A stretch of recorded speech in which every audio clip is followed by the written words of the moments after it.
shall say.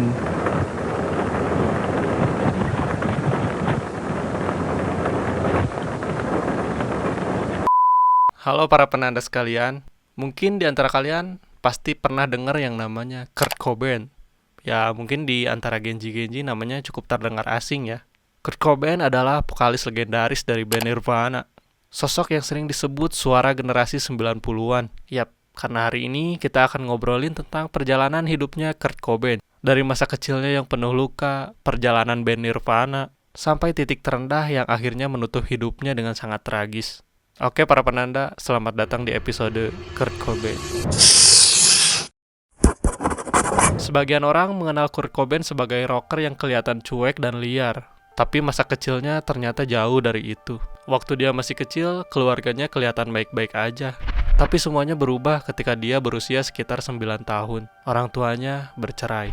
Buat Kurt kecil ya, yang namanya juga anak masih bocil, itu pasti jadi pukulan yang berat banget. Waktu itu, dia merasa ditinggalkan, gak dipedulikan, dan sejak saat itu dia mulai menunjukkan tanda-tanda depresi dan perasaan yang tidak stabil. Jadi dia itu sering pindah rumah, tinggal sama keluarganya bergantian. Jadi menurut Kurt Cobain kecil, dia benar-benar gak punya tempat yang bisa dia sebut sebagai rumah. Dan hal yang kelihatan jelas sejak dia kecil, Kurt sangat sensitif dan artistik, seperti musik, menggambar, menulis, udah jadi pelarian hidupnya yang berantakan. Di usia remaja, Kurt mulai menemukan pelarian baru, yaitu musik punk dan rock alternatif. Dari situlah dia bertemu dengan Chris Novoselic, basis dari Nirvana, teman yang akhirnya jadi partner inti di band yang kelak akan mengubah dunia. Jadi awal Nirvana itu sederhana banget, latihan di garasi, cari panggung-panggung kecil, dan ya ngalir aja, tanpa bakal tahu band ini tuh mau dibawa kemana. Sampai akhirnya mereka bertemu dengan Dave Grohl, yang berposisi sebagai drummer. Dan itulah formasi Nirvana yang paling terkenal di dunia.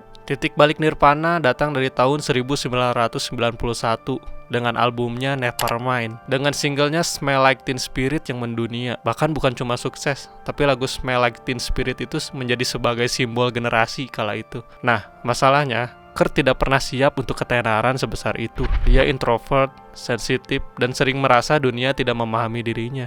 Nirvana berubah dari band indie kecil menjadi pusat perhatian global, hanya dalam hitungan bulan saja. Mereka mulai didatangi media, konsernya mulai besar, tentu juga tekanannya makin tinggi. Sementara itu di balik panggung, Kurt mulai berjuang melawan rasa sakit, kecemasan, dan beban mental yang makin berat. Kurt berjuang bertahun-tahun melawan depresi, kecemasan, dan rasa sakit di tubuhnya yang tak kian sembuh. Hidupnya semakin rumit ketika Kurt menikah dengan Courtney Love dan punya seorang putri yang bernama Frances Bean Cobain. Di satu sisi, dia bahagia jadi ayah. Di sisi lain, dia tetap merasa terjebak dalam tekanan ketenaran dan masalah internalnya. Sebagai seniman, Kurt selalu ingin mengekspresikan kejujuran, tapi dunia luar seringkali salah paham dengan apa yang ia maksud. Perjuangannya untuk tetap jadi diri sendiri sambil menghadapi ekspektasi jutaan orang membuat mental Kurt semakin rapuh. Pada awal tahun 1994, kondisi mental Kurt semakin memburuk. Ia beberapa kali mencoba mencari bantuan, masuk ke rehabilitasi, dan mencoba memperbaiki diri.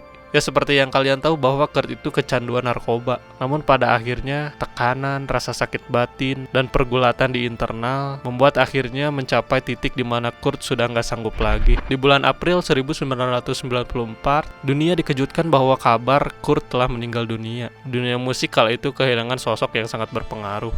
Seorang artis yang sebenarnya yang ingin dimengerti, tapi justru tenggelam dalam sorotan. Kabar itu menghancurkan hati jutaan fans. Dan sampai hari ini, kepergiannya menjadi salah satu momen yang paling kelam dalam sejarah musik. Meski hidupnya yang tragis, Kurt meninggalkan warisan yang luar biasa. Musiknya, kata-katanya, dan kejujurannya terus hidup. Buat banyak orang, Kurt mengajarkan bahwa perasaan rapuh bukan kelemahan, itu manusiawi. Nirvana mungkin berkarya hanya beberapa tahun, tapi pengaruhnya akan terus hidup selamanya. Ya mungkin Kurt ini sebagai seorang seniman, dia sukses besar dengan musiknya yang jutaan kopi kala itu, konser di mana-mana. Tapi hidupnya tidak semulus itu. Kurt tidak kuat menjalani hidupnya dengan rasa depresi yang berkelanjutan.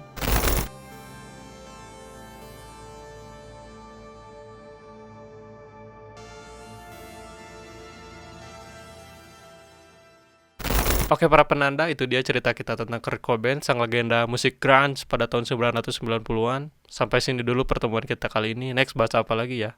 Tolong bantu subscribe.